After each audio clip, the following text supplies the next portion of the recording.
কিভাবে touch screen laptop এবং মোবাইলে কাজ করে।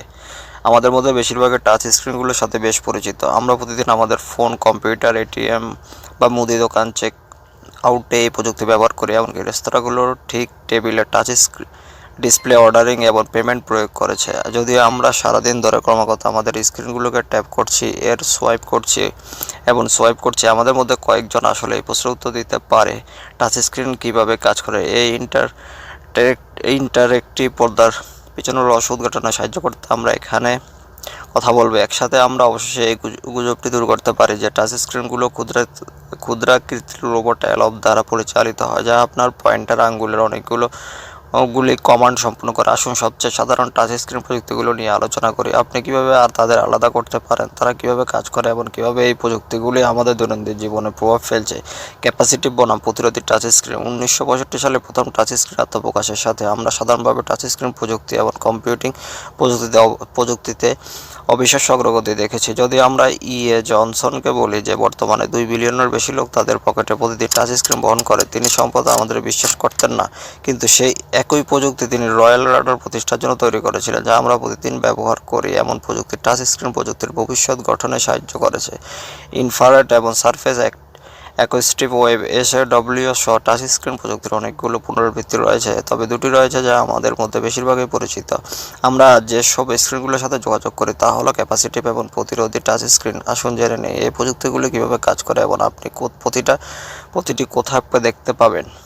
ক্যাপাসিটিভ টাচ স্ক্রিন প্রযুক্তি হলো সেই শৈলী যা আমরা সবচেয়ে বেশি অ্যাক্ট করি। এই ধরনের ডিসপ্লে আমরা আমাদের স্মার্টফোন, ল্যাপটপ এবং ট্যাবলেট স্ক্রিনে দেখতে পাই। ক্যাপাসিটিভ স্ক্রিনগুলো কাঁচ এবং প্লাস্টিকের একাধিক স্তর দিয়ে তৈরি, যা ইন্ডিয়াম টিন অক্সাইড বা কপারের মতো কন্ডাক্টর উপাদান দিয়ে লেপা।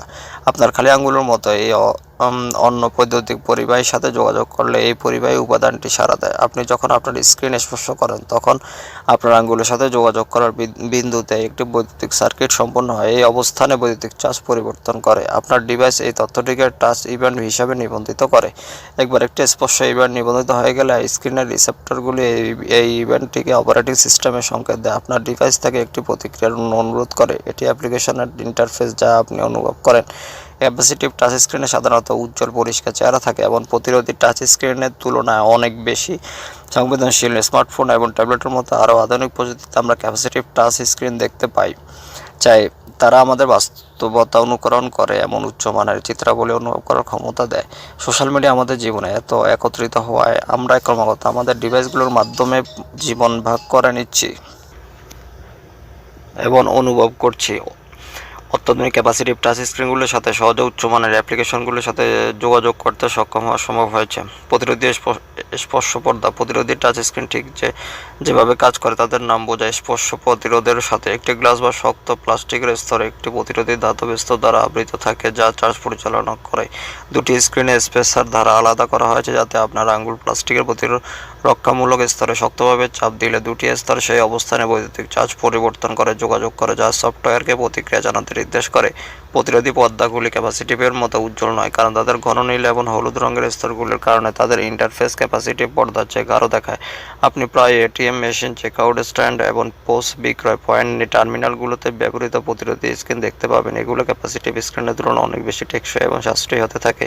সেই শক্ত প্লাস্টিকের বাইরের স্তরকে প্রতিটি স্ক্রিনের শক্তি এবং দুর্বলতা রয়েছে, যা এটিকে নির্দিষ্ট অ্যাপ্লিকেশনের জন্য একটি ভালো পছন্দ করে তোলে। ক্যাপাসিটিভ স্ক্রিনগুলো কার্যকারিতার ক্ষেত্রে আরও নমনীয়তা দেয়, কারণ প্রতিরোধী স্ক্রিনগুলোতে একই সময়ে একাধিক স্পর্শ পয়েন্ট নিবন্ধ করার সক্ষমতা নেই।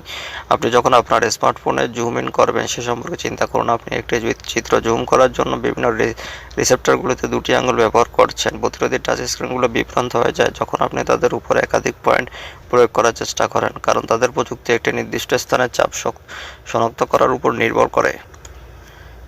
স্পর্শ পর্দা কি শনাক্ত?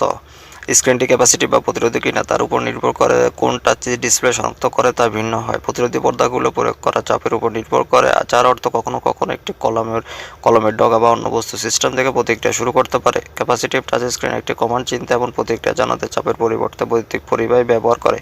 কিন্তু আপনি কি কখনো ভেবে দেখেছেন কেন ক্যাপাসিটিভ টাচ স্ক্রিন শুধুমাত্র ত্বকের সাথে কাজ করে? যদিও এটি সম্পূর্ণরূপে নয়, ক্যাপাসিটিভ স্ক্রিনগুলো অপারেটিং সিস্টেম থেকে প্রতিক্রিয়া পেতে একটি নির্দিষ্ট পরিমাণ বৈদ্যুতিক চার্জের উপর নির্ভর করে। এর মানে হলো যে আপনার ফোন, ল্যাপটপ, ট্যাবলেট বা টাচ স্ক্রিন ল্যাপটপ ব্যবহার করার সময় আপনার খালি আঙ্গুলের মতো একই চার্জ সহ অন্যান্য বস্তু একই অনুরোধ সম্পূর্ণ করতে পারে। এই কারণে টাচ স্ক্রিনগুলির স্টাইল, বিশেষ গ্লাভস এবং মাঝে মাঝে পকেট ডায়ালে সাড়া দেয়।